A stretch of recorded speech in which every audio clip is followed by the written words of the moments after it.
diceritain ke Allah. Akhirnya keluarganya juga mikir-mikir, oh ini ya pasti karena Tuhan marah kan gitu toh.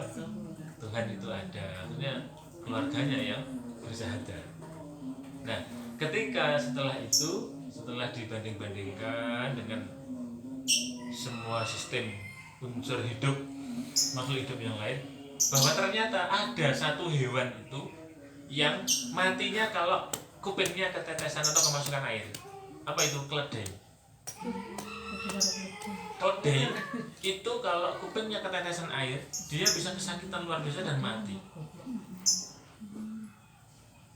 Nah, itu kira-kira pesan, pelajaran bahwa manusia itu sebodoh-bodohnya, sedungu-dungunya dia tidak akan mengingkari Tuhan. Kalau mengingkari Tuhan, dia lebih bodoh dari keledai itu, karena dia punya akal dan keledai tidak.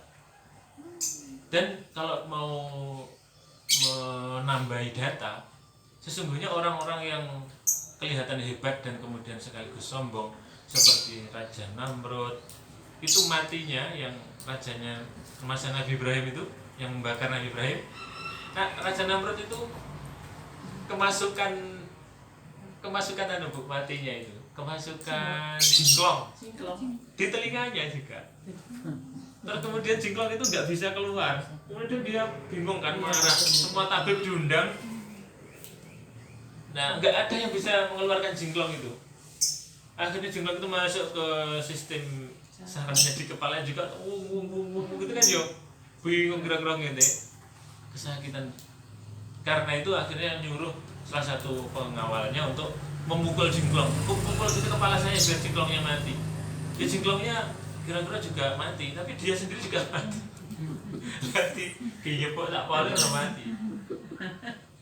Raja Namrud itu. Kemudian apa? Fir'aun yaitu matinya ya kelelep. Terus siapa lagi? Yang terkenal hebat dan sombong siapa lagi? Banyak. Jadi orang-orang yang sombong dengan Allah itu, Allah menunjukkan matinya dengan cara yang remeh banget dan hina dan tidak terhormat, nggak keren belas.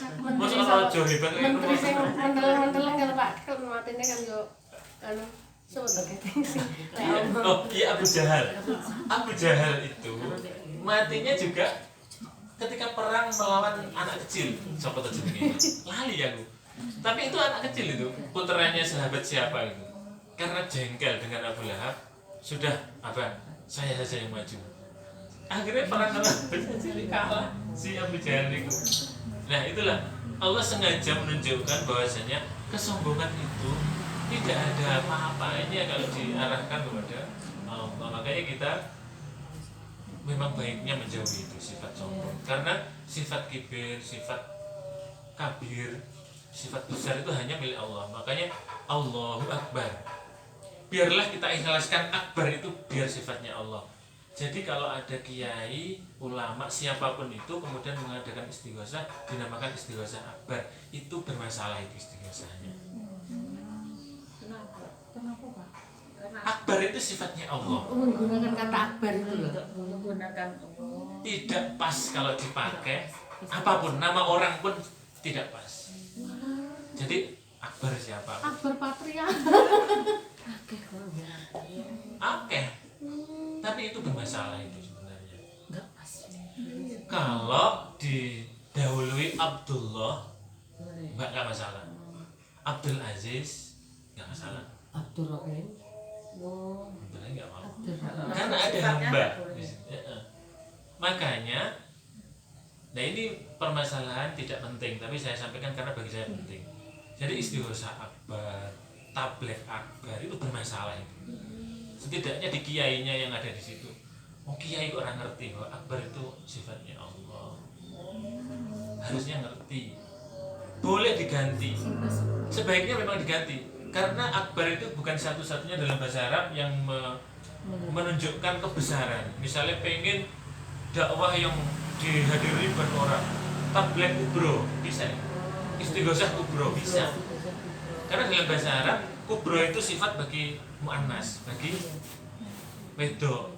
Kubro nggak apa-apa. tablet kubro gitu. Terus pengajian kubro nggak apa-apa. Zikir kubro nggak apa-apa. Tapi jangan akbar.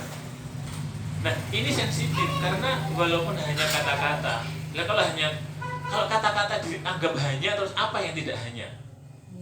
Kata-kata itu menentukan. Nah, kata-kata itu penting menentukan. Makanya kita perlu tahu yang hal seperti itu prinsip sekali. Maka Allahu Akbar. Allah yang berhak mempunyai sifat itu Allah, bukan selain Allah, bukan. Kan saking pengennya kita itu menjadi besar, akhirnya sifat Allah pun dipakai. Itu nggak pas. Kalau kita lihat, lah itu kok ada namanya masjid di Surabaya, masjid Al-Akbar, itu ada alanya, akan beda, nggak sama. Karena itu justru kita apresiasi, oh berarti kiai ini ngerti. Karena akbar itu hanya sifatnya Allah. Lah dikai al itulah yang membedakan. Al itu al-ma'rifat, al-ta'rif. Al yang mengkhususkan. Jadi ini masjid yang besar gitu. Oke, walaupun mek ngene iki penting. Tidak mek berarti. Bukan mek berarti. Nah, lebih luar biasa. Sehingga kita memang perlu yang begitu-begitu ya kita ketahui lah. Karena ini Masya Allah itu implikasinya akan panjang dan penting. Sehingga Masya Allah, karena Innallah Ta'ala lama khalaqal khalqa kataba biyadihi ala nafsihi. Kan Allah menciptakan segala sesuatu itu dengan tangannya sendiri, dengan kekuasaannya Allah dan dengan iradanya Allah. Nah, berarti kita itu harus bersyukur sekali karena kita ini dibuat Allah spesial. Demikian. Kan Allah itu kalau kita membayangkan kita ini diciptakan Allah itu diukir beneran diuri kan kayak siji kok telaten nggak terlalu segala pula nggak ada yang kita mikir. Lah sidik jari ini kan nggak ada yang sama ini. Iya. Walaupun kembar pun nggak sama. Itu bukti bahwa Gusti Allah itu lek tenanan menciptakan manusia itu tenanan.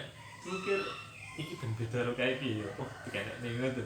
Ki wong sak mene kae. Kan biyen eneke menungso sampai menungso sing dereng enek sing badhe enek iku beda kabeh. Lah niku kalau bukan kekuasaan Allah yang maha luar biasa, apa bisa kita? Makanya kita itu jangan pernah memandang diri kita itu underestimate ke diri kita sendiri, kita minder diri kita sendiri, kita menganggap diri kita tidak seberuntung orang, kita inferior, kita minder itu nggak penting, itu jangan. Kita harus Percaya diri. kita yakin kepada Allah, tapi jangan kebablasan gegabah, jangan kebablasan sombong lah, gitu ya nggak boleh. Nah di konteks corona ini menanamkan sikap yang wasatiyah itu yang nggak mudah. Iman itu yang pas, yakin kepada Allah, aku yakin nggak tertular, aku yakin selamat. Karena tak hubungnya kalau tujuanku benar, tujuanku ngaji, tujuanku orang salah. Aku yakin Gusti Allah maring selamat. Tapi tetap pakai masker, tetap jaga jarak. Nah, tapi lek yakin ini kok kebablasan malah sombong, malah sembrono, malah aku wis enggak api. Jadi usaha yakin itu di usaha batin. Terus usaha zahir itu ya tetap dilakukan. Lek kalau kancane dhewe ya enggak apa-apa. Maksudnya kalau dengan orang lain ya enggak kenal, nggak tahu pelayane nanti bergaulnya kalau sopo tas kau ngendi ngono kan yo perlu itu etika zahir ya penting lah kita lakukan lah pah yakin pah akui takwa akui sebetul dhuwur jadi ngono malah dirameni lah ngono ki malah sombong itu ya nggak boleh jadi usaha zahir iya usaha batin harus yang sering terjadi itu salah satu yang diambil itu salah satu lek wis maskeran nang ndi ora salaman karo sapa-sapa jaga jarak karo sapa-sapa wis kuwi ae seakan-akan hidup itu tergantung masker karo jaga jarak yang membuat hidup membuat selamat membuat tidak selamat itu Allah tapi lek yang satunya diambil oh Gusti Allah iki ora tergantung masker. Gusti Allah ora tergantung jaga jarak. Mas yo nggawe masker dikersane mati yo mati. Wis ning ndi ra masker. Ning ndi plak-plak karo wong. Akhirnya sembrono. Lah sifat-sifat yang bisa mengait dua itu yang agak sulit sekarang ini. Jadi marilah kita bersikap yang pas, yang tengah, yang wasatnya. Artinya biasa mawon wis pokoke wajar. Pokoknya tujuan yang bener, tujuan yang apik ya sudah, bismillah, yakin. Tak saja nih. Tapi menyampaikan ini kok uangnya apa ya? Panggah sampai sekarang ini terjadi apa ya? Tentang COVID itu pembicaraan yang belum tuntas dan tidak akan pernah tuntas. Kok uang yang menyampaikan menurut kok lo kok uang ya? Belum lagi ditinjau dari sosial, ditinjau dari ekonomi, ditinjau dari politik, sangat dari sedotan riyen kedawan mungkin bosen banget dimenangi kanthi walasi supindah Mamrotul Majelis Kaping 3 mungkin sak sampunipun saged dipun sambung kalian Mbak Maya tanya jawab. Moga bismillahirrahmanirrahim.